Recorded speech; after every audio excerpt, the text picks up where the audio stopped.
I want to tell you about the 6 months I spent answering a phone call that wasn't mine to answer.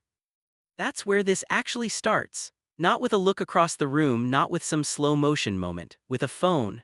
My phone on the kitchen counter, buzzing next to a bag of bagels, and my roommate Theo picking it up before I could get there because his hands were closer and mine were covered in cream cheese. "It says Jenna," he said, already smiling, already teasing. "You want me to answer for you? Tell her you're busy being a disaster." Jenna was not my girlfriend. Jenna was my coworker who was helping me return a jacket I'd bought online in the wrong size. But Theo didn't know that because 8 months earlier, on the day we signed the lease together, I had let him believe something that wasn't true and I never corrected it. And by the time this phone call happened, the lie had grown roots. I should back up. Theo and I met through a mutual friend who needed someone to fill her spare room and someone to fill his empty half of rent, and we happened to both need those things at the same time. He was loud in a way I liked immediately, not obnoxiously loud, just a person who took up space without apologizing for it. He laughed with his whole chest. He left dishes in the sink for exactly one day too long. He asked me, on the very first night we moved boxes together, if I had a girlfriend. I don't know why I said yes. I think about that a lot. I think if you'd asked me at that moment why I lied, I couldn't have told you. It wasn't fear of him specifically, I didn't know him yet, it was just easier. It was the path already worn smooth by every other person I'd ever met. Say yes, move on, don't make it a thing.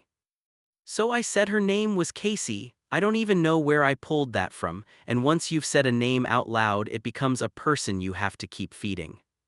For a while it was easy because Theo didn't ask many follow-up questions. He wasn't nosy. He'd mention Casey sometimes offhand. "Tell Casey I said hi," when I said I was heading out on a Friday, and I'd nod like that made sense, and inside I'd feel this specific, quiet shame that never got smaller no matter how many times I felt it. Then the phone call happened, and Theo, holding my phone out to me with Jenna's name lit up on the screen, said something that cracked the whole thing open without either of us realizing it yet. "Wait," he said, squinting at the screen. "I thought your girlfriend's name was Casey."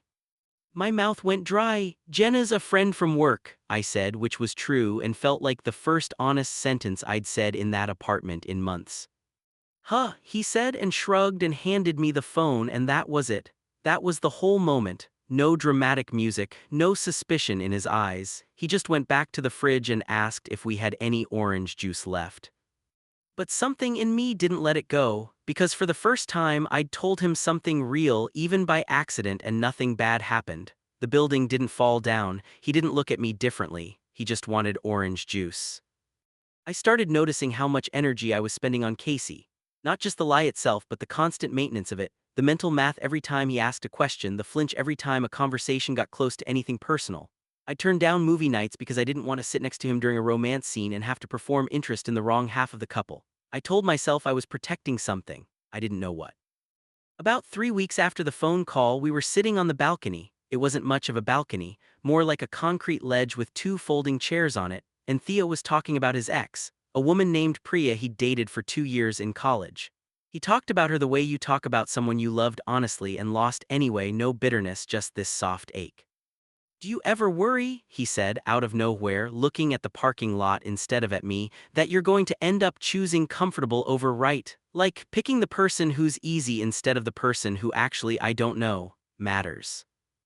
I remember my chest doing something strange, because he wasn't asking about me, he was just talking, but it felt like he'd reached into my ribs and pulled something out and held it up to the light.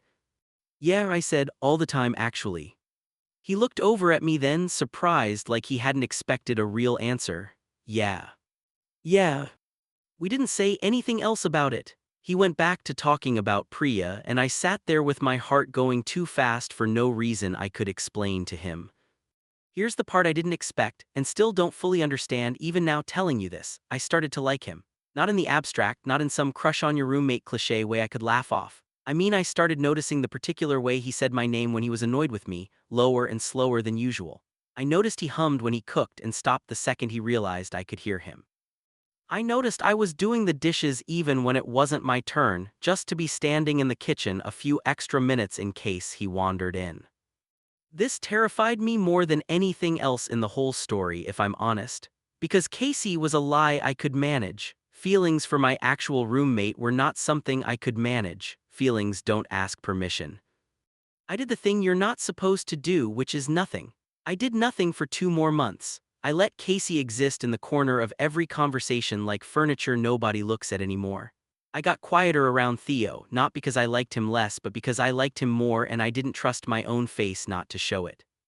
He noticed, of course he noticed. He wasn't stupid and he wasn't unobservant, he was just kind, which meant he gave me room instead of pushing. "You've been weird," he said one night, not unkindly, just stating a fact the way you'd mention the weather. We were doing laundry, both of us cross-legged on the floor in front of the dryer because the building's heating was broken and the dryer was the warmest spot in the apartment. "Weird how?" "I don't know, quiet weirds like you're doing math in your head all the time." I laughed because that was uncomfortably accurate. "Just work stuff," I said. He didn't believe me. I could tell he didn't believe me. But he let it sit there between us instead of picking it apart, and something about that, about him choosing not to corner me, made me want to tell him the truth more than anything he could have said. I didn't, though, not that night. The actual telling happened on a Tuesday, which feels wrong somehow because Tuesdays aren't supposed to hold anything important. But that's when it happened, so that's when it happened. We'd gone out for cheap beers after his sister's engagement party. Both of us a little loose from champagne we weren't used to drinking, sitting in a booth that smelled like fryer oil and old carpet. Theo was talking about how his sister cried during the toast and how he'd cried too and didn't want anyone to see, and I was watching him tell it and thinking not for the first time that I wanted to know this person completely, not through a filter, not through a version of me that didn't exist. "Can I ask you something?" I said, and my voice came out different than I meant it to, smaller. "Course." "If I told you something about myself, something I've kind of been sitting on, would that mess things up? Between us, I mean, living together and stuff." He put his beer down, really put it down, both hands flat on the table for a second like he was bracing. "That depends what it is," he said carefully. "Are you dying? Please don't tell me you're dying." "No, God, no." "Okay, then say it, you're kind of freaking me out." I looked at the table instead of at him because I couldn't do both at once. "There's no Casey," I said. "There never was a Casey. I made her up the day we moved in because you asked if I had a girlfriend and it was easier to say yes than to tell you I don't date women at all, ever." The bar noise kept going around us. Someone laughed too loud near the pool table. Theo didn't say anything for what felt like an actual year but was probably 4 seconds. "Okay," he said finally slowly like he was testing the word. "Okay, that's wait so this whole time." "This whole time," I said. "Why didn't you just?" He stopped himself, ran a hand through his hair and started again. "I mean, I wouldn't have cared, I don't care. I'm not saying that to be nice, I mean I actually don't care, but I'm trying to figure out why you thought you had to hide it from me specifically." And this is the part that surprised me, telling him the truth out loud finally. I didn't have a good answer. "Habit, I think," I said. "I've been doing it so long I stopped noticing I was doing it. It wasn't about you, it was about every version of this conversation I'd had before you where it didn't go fine." He was quiet again, but it was a different kind of quiet, not shocked, thinking. "So when I used to say, 'Tell Casey I said hi,' I just nod." "That's kind of insane," he said, but he was almost smiling now, that particular half-smile he did when something was funny and unsettling at the same time. "I feel like an idiot." "You're not the idiot in this story." "No, I get that, but still." He picked his beer back up, took a drink, set it down again. "Okay, not dying, not secretly hating me, just gay and bad at telling people things. I can work with that." I laughed and it came out shaky, half relief, half something else I didn't have a name for yet. We didn't talk about it much that night. He drove us home. Well, I drove, he was more drunk than me, and things felt normal in a way that surprised me almost as much as the confession itself had. Normal but different, like a room you've lived in for years where someone finally opened a window you didn't know was painted shut. The next few days were strange in a good way. Theo asked more questions than I expected, not invasive ones, just curious ones.